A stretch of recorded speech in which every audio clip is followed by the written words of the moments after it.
ವನ್ಯಜೀವಿ ಸಂರಕ್ಷಣೆ ಕೇಳೋದಕ್ಕೆ ತುಂಬ ಫ್ಯಾನ್ಸಿ ವರ್ಡ್ ಅಂತ ಅನಿಸುತ್ತೆ. ಒಂದು ಹೋರಾಟ ಮಾಡೋಣ, ಹಾಗೆ ಮಾಡೋಣ, ಹೀಗೆ ಮಾಡೋಣ ಅಂತ. But it is not that easy. ನೀವೇ ಹೇಳಿದ ಹಾಗೆ ಎಲ್ಲರ ಜೊತೆ ಹೊಡೆದಾಡಬೇಕಾಗತ್ತೆ.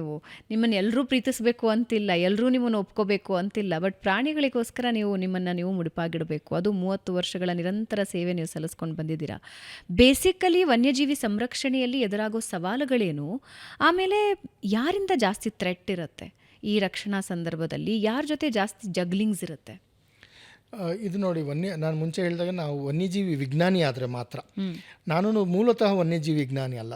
ನಾನು ಹೇಳಿದಾಗೆ 98ರಲ್ಲಿ ನಾನು ಪೂರ್ಣಾವಧಿ ಕೆಲಸ ಸೇರಿಕೊಂಡಿದ್ದು ವನ್ಯಜೀವಿ ಸಂರಕ್ಷಣೆ ಮಾಡಲಿಕ್ಕೆ. ಅವಾಗ ಇಂಜಿನಿಯರಿಂಗ್ ಮಾತ್ರ ಮಾಡಿದ್ದೇನೆ.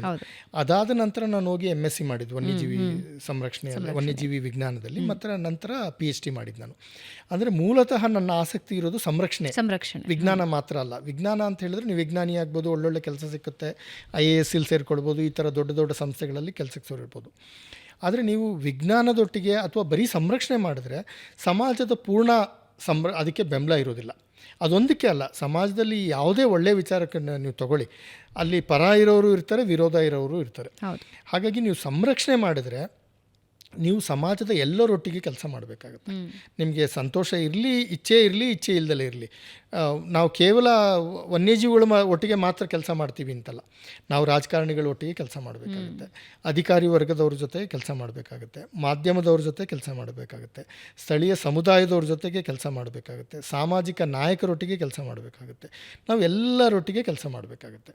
ನಾವು ಪೊಲೀಸವ್ರ ಜೊತೆ ಕೆಲಸ ಮಾಡ್ತೀವಿ, ನಾವು ರಾಜಕೀಯ ಮುಖಂಡರೊಟ್ಟಿಗೆ ಕೆಲಸ ಮಾಡ್ತೀವಿ. ಯಾಕೆ ಅಂತ ಹೇಳಿದ್ರೆ ಅವರು ಪ್ರಪಂಚದಲ್ಲಿ ಅವ್ರು ಎಷ್ಟೇ ಕೆಟ್ಟವರಾಗಿರ್ಬೋದು, ಒಳ್ಳೆಯವರಾಗಿರ್ಬೋದು, ನಮ್ಗೆ ಗೊತ್ತಿಲ್ಲ, ಸಮಾಜದಲ್ಲಿ ಇರೋ ಅಭಿಪ್ರಾಯ ಹೇಳ್ತಾ ಇದ್ದೀನಿ. ಆದರೆ ಅವರು ಸರ್ಕಾರ ನಡೆಸೋದು, ಅಧಿಕಾರಿ ವರ್ಗದವರು ಅವರು ಸರ್ಕಾರದ ನಡೆಸೋರು, ನೀತಿ ನಿಯಮಗಳನ್ನು ಮಾಡೋರು. ನಾವು ಅವರೊಟ್ಟಿಗೆ ಕೆಲಸ ಮಾಡಲಿಲ್ಲದಿದ್ರೆ ನೀವು ದೊಡ್ಡ ಮಟ್ಟದ ಬದಲಾವಣೆಗಳನ್ನ ತರಲಿಕ್ಕೆ ಸಾಧ್ಯತೆನೇ ಇಲ್ಲ. ನಾವು ಅವರು ಏನೇ ಆಗಿರಲಿ, ಅವರೊಟ್ಟಿಗೆ ಕೆಲಸ ಮಾಡೋದು ಎಷ್ಟೇ ಕಷ್ಟ ಆದ್ರೂ ನೀವು ಸಹಿಸ್ಕೊಂಡು ಅದು ಮಾಡಬೇಕಾಗತ್ತೆ. ಈಗ ಯಾರೋ ಮಂತ್ರಿಗಳನ್ನ ನೀವು ಭೇಟಿ ಮಾಡಬೇಕು, ಅವರು ಭೇಟಿ ಮಾಡೋಕ್ಕೊಂದು ಸಮಯ ಅಂತ ನಿಗದಿಯಾದ ಸಮಯ ಇರೋದಿಲ್ಲ. ಬೆಳಗ್ಗೆ 8 ಗಂಟೆಗೆ ನೀವು 7 ಗಂಟೆಗೆ ಫೋನ್ ಮಾಡ್ತೀರಾ ಅಂದ್ಕೊಳ್ಳಿ ಅವ್ರ PAಗೆ, ಆಯಿತು 9 ಗಂಟೆಗೆ ನೀವು ಅವ್ರ ಮನೆ ಹತ್ರ ಬನ್ನಿ ಅಂತೀರಾ.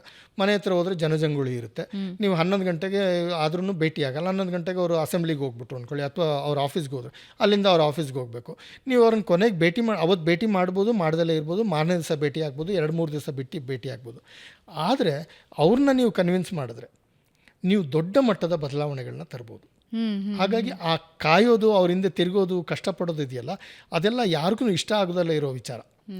ತಕ್ಷಣದ ನಮಗೆ ಫಲಿತಾಂಶ ನೋಡ್ತಾ ಇರ್ತೀವಿ. ಹೋದ ತಕ್ಷಣ ನಾವು ಅಂದ್ಕೊಂಡಿರೋದು ಏನು ಅಂದರೆ, ಜನ ಮಿನಿಸ್ಟ್ರು ಕೆಟ್ಟವರು, ಅವ್ರ ಜೊತೆ ಒಂದು ಕೆಲಸ ಮಾಡಬಾರ್ದು. ಇಲ್ಲ, ಮಾಡಿದ್ರೆ ಹೋದ ತಕ್ಷಣ ನಮಗೆ ಸಿಕ್ಬಿಡ್ತಾರೆ, ನಾನು ಹೇಳಿದ್ನೆಲ್ಲ ಕೇಳ್ಬಿಟ್ಟು ಒಪ್ಕೊಂಬಿಟ್ಟು ಸೈನ್ ಹಾಕ್ಬಿಡ್ತಾರೆ ಅಂತ. ಇಲ್ಲ, ನಾವು ಅವ್ರಿಗೆ ಕನ್ವಿನ್ಸ್ ಮಾಡಬೇಕು. ಕನ್ವಿನ್ಸ್ ಮಾಡೋದು ಅವರ ಭಾಷೆಯಲ್ಲಿ ಅರ್ಥ ಆಗೋಗೆ ನಾವು ಮಾಡಬೇಕು. ಈಗ ನಾವು ರಾಜಕೀಯ ವ್ಯಕ್ತಿಗಳಿಗೆ ಹೋಗ್ಬಿಟ್ಟು ಏನೋ ಸುಂದರವಾದ ಹುಲಿ ಅಥವಾ ಸುಂದರವಾದ ಕೋತಿ ಬಗ್ಗೆ ಅಥವಾ ಕಪ್ಪೆ ಬಗ್ಗೆ ಹೇಳಿದ್ರೆ ಅವ್ರು ಕನ್ವಿನ್ಸ್ ಆಗ್ದಲೇ ಇರ್ಬೋದು. ಅವರ ಭಾಷೆ ಅಂತ ನಾನು ಹೇಳಿದ್ರೆ ಏನು ಅಂದರೆ, ಅವ್ರಿಗೆ ಅದರಿಂದ ಏನು ಉಪಯೋಗ ಆಗುತ್ತೆ. ಕಾಡು ಉಳಿಸಿದ್ರೆ ನೀರು ಬರುತ್ತೆ, ನೀರಿದ್ರೆ ಜನಸಮುದಾಯ ಚೆನ್ನಾಗಿರ್ತಾರೆ, ಅಥವಾ ಕೃಷಿಕರು ಚೆನ್ನಾಗಿರ್ತಾರೆ. ಈ ಥರ ವಿಚಾರಗಳನ್ನ ನಾವು ತೊಗೊಂಡೋಗಿ ಅವರ ಭಾಷೆಯಲ್ಲಿ ನಾವು ಹೇಳಬೇಕಾಗ್ತದೆ. What is important to a politician is not a tiger or a leopard or a frog. It may not be, some of them may be interested. ಕೆಲವ್ರಿಗೆ ಅದ್ರ ಬಗ್ಗೆ ಆಸಕ್ತಿ ಇರ್ಬೋದು, ಎಲ್ಲರಿಗೂ ಆಸಕ್ತಿ ಇಲ್ಲದಲೇ ಇರ್ಬೋದು. ಯಾಕೆಂದರೆ ಅವರ ಮತದಾರರಿಗೆ ಏನು ಆಸಕ್ತಿ ಇದೆ ಅನ್ನೋದನ್ನ ನೋಡ್ತಾ ಇರ್ತಾರೆ. ಆದರೆ ಎಲ್ಲರೂ ಕೆಟ್ಟವರಲ್ಲ, ಅವರಲ್ಲೂ ಒಂದು ಮನಸ್ಸಿನಲ್ಲೂ ಒಂದು ಭಾವನೆ ಇರುತ್ತೆ, ಯಾವುದು ಸಮಾಜಕ್ಕೆ ಏನಾದರೂ ಒಂದು ಒಳ್ಳೇದು ಮಾಡಬೇಕು ಅಂತ. ಆದರೆ ನಾವು ಹೋಗಿ ಅವರೊಟ್ಟಿಗೆ ಅವ್ರಿಗೆ ಅರ್ಥ ಆಗೋ ವಿಧಾನದಲ್ಲಿ, ನಾನು ಹೋಗಿ ವೈಜ್ಞಾನಿಕವಾಗಿ ಹೇಳಿದ್ರೆ ಬಹುಶಃ ಅರ್ಥ ಆಗ್ದಲೇ ಇರ್ಬೋದು, ಸ್ಟ್ಯಾಟಿಸ್ಟಿಕ್ಸು ಅದು ಇದು ಹೇಳಬಾರ್ದು ಅವ್ರ ಹತ್ರ.